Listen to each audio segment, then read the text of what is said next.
Parmi les plus grands pilotes de moto, nombreux sont ceux qui ont divisé et créé d'innombrables débats.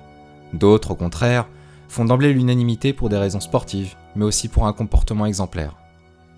18 novembre 2018, il est 13h50 et le Grand Prix moto de Valence va bientôt débuter. Il s'agit là de la dernière course de la saison, le championnat est plié d'avance par Marc Marquez et ses 321 points cumulés. Mais aujourd'hui, ce n'est pas le numéro 93 et sa Honda qui retiennent l'attention du public, mais bien le numéro 26 du HRC qui tirera sa révérence à la fin de cette course. 285 départs, dont 207 en catégorie Rennes, il est le troisième pilote le plus expérimenté de l'histoire, après Valentino Rossi et Loris Capirossi. On le surnomme le samouraï silencieux, mais son véritable nom est Dani Pedrosa. Et voici son histoire. Bienvenue dans Slider Stories. Pedrosa is pushing to the ups. Dani Pedrosa previously. Dani Pedrosa's alongside into the final. S left and then right. Notre histoire débute le 29 septembre 1985 à Sabadell en Espagne, lorsque Daniel Pedrosa Ramal voit le jour. Son père, motard, lui transmet rapidement une passion pour le deux roues, et très vite la vie de Dani va graviter autour de la moto. À seulement 12 ans, il remporte le championnat espagnol de mini-moto. Le jeune Pedrosa est prometteur et possède déjà des qualités de pilote indéniables malgré une petite taille. Toutefois, un manque de budget menace de sonner le glas d'une carrière en plein essor. Et son salut, il le doit à la Coupe Movistar, une formule de détection des jeunes espoirs nationaux. Il dispute la Coupe en 99 et a le bonheur d'être sélectionné pour participer au championnat d'Espagne 125 cm3. 4 pole positions et une 4e place finale suffisent à convaincre. Dani intègre le championnat du monde 125 cm3. La première victoire arrive en 2002 sur le circuit d'Assen. Pedrosa est en route vers les sommets et se présente comme l'un des favoris au titre. Il répond pleinement aux attentes placées en lui, alliant intelligence de course et régularité. Dani est intouchable et enchaîne les victoires. C'est alors que le rêve devient réalité en Malaisie. Le pilote téléphonique à Movistar Honda est champion du monde 125. Mais la fête est de courte durée. Une semaine après son sacre, le natif de Sabadell connaît sa première grosse chute, la première d'une longue série. Il se brise les 2 chevilles en Australie. Il ne le sait pas encore, mais c'est l'événement déclencheur. Cet épisode qui le marquera à vie va le rendre encore plus fort, plus déterminé à poursuivre ses rêves de carrière. Alors Dani encaisse, serre les dents et écoute les conseils de maman. Un día me dijo, mamá, dice, ¿tú crees que yo voy a volver a ser el mismo que antes? Y yo le dije, no, no vas a ser el mismo, serás mucho mejor. Faisant suite à ces événements, le jeune Espagnol reste bien décidé à s'attaquer à la catégorie supérieure malgré une connaissance limitée en 250. Dani remporte le premier rendez-vous de la saison à seulement 16 ans. Le jeune prodige au gabarit de jockey possède un net avantage dans cette cylindrée et domine ses adversaires ne ratant le podium qu'en de rares occasions. Il remporte le titre dès sa première saison, faisant de lui le plus jeune champion du monde à s'imposer successivement en 125 et 250 cm3. Il assurera la défense de sa couronne en 2005 face à une plus forte concurrence, mais ne se laissant jamais impressionner et signant d'écrasantes victoires.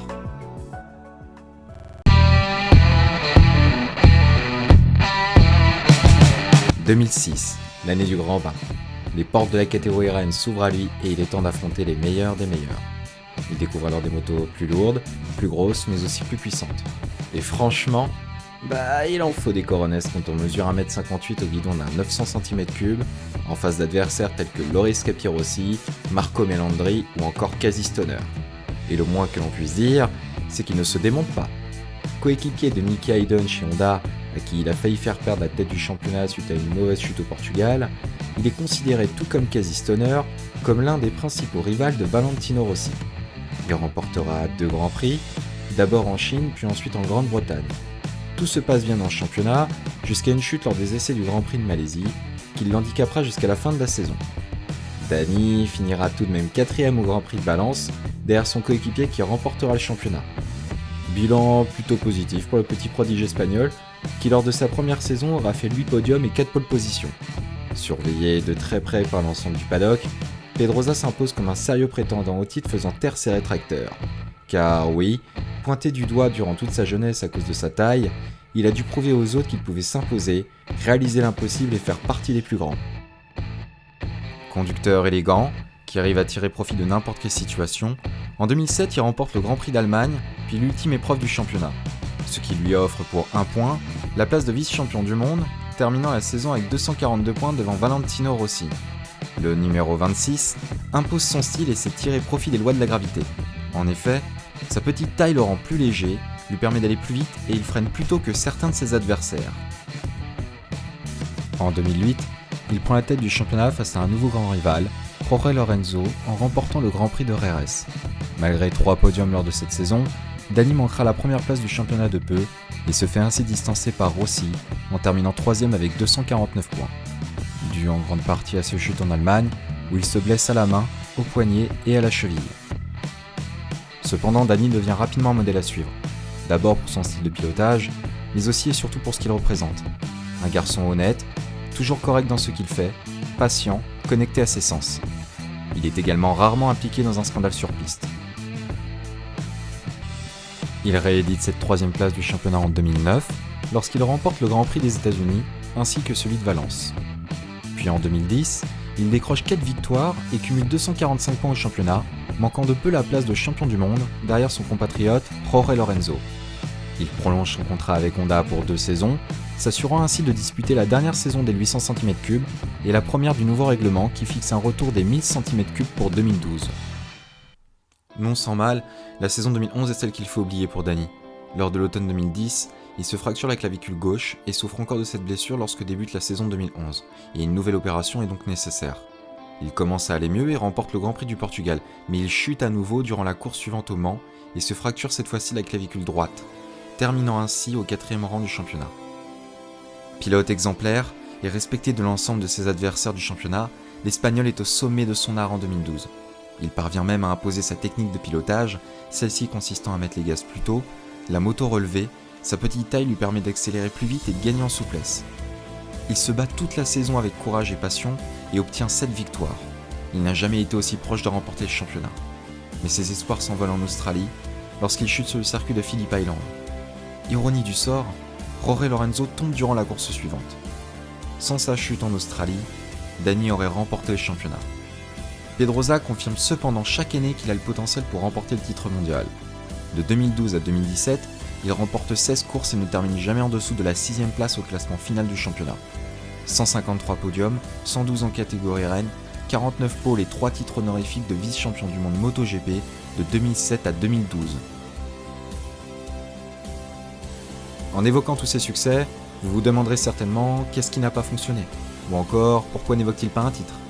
Eh bien effectivement, Dani n'a jamais remporté le titre en catégorie reine. Pourquoi ? Il est difficile d'établir une vérité, cependant Pedrosa a d'abord péché par son gabarit, trop réduit au vu des contraintes qu'infligent les motos à leurs pilotes. Aussi, parfois, par un manque d'agressivité et de vice dans son pilotage. Mais surtout, Daniel a cruellement manqué de chance. Il a été victime d'une longue et pénible série de blessures qui a commencé en 2007. Son corps ne compte pas moins de 200 points de suture, et il possède également une structure osseuse très fine faisant de lui un être plus fragile. Ce sont des êtres humains, des combattants qui possèdent un excellent sang-froid à toute épreuve, et qui poussent leur machine à plus de 340 km/h. Mais même si on fait partie des meilleurs, même si la sécurité et les équipements s'améliorent sans cesse, les chutes ne laissent jamais indemne, que ce soit physiquement ou psychologiquement. C'est alors le 12 juillet 2018 au Grand Prix d'Allemagne que Dani Pedrosa organise sa dernière conférence de presse. Après 18 ans de service, dont 12 ans au HRC, l'Espagnol annonce la fin de sa carrière. Il disputera donc sa dernière course sur le circuit de Valence. For sure, one moment is when I start racing in Jarama. Dans le sport, ce sont souvent les chiffres et les statistiques qui parlent pour un athlète. Mais ce concept est complètement erroné quand on parle de Dani Pedrosa. On se souviendra de ce pilote pour ce qu'il est, ses valeurs, son attitude, de ce qu'il représentait et ce qu'il a affronté. Un pilote honorable, juste, droit et précis. Un pilote qui mérite bien le surnom de samouraï. Les feux rouges s'éteignent et une nouvelle course démarre pour Dani. Mais ça c'est une autre histoire.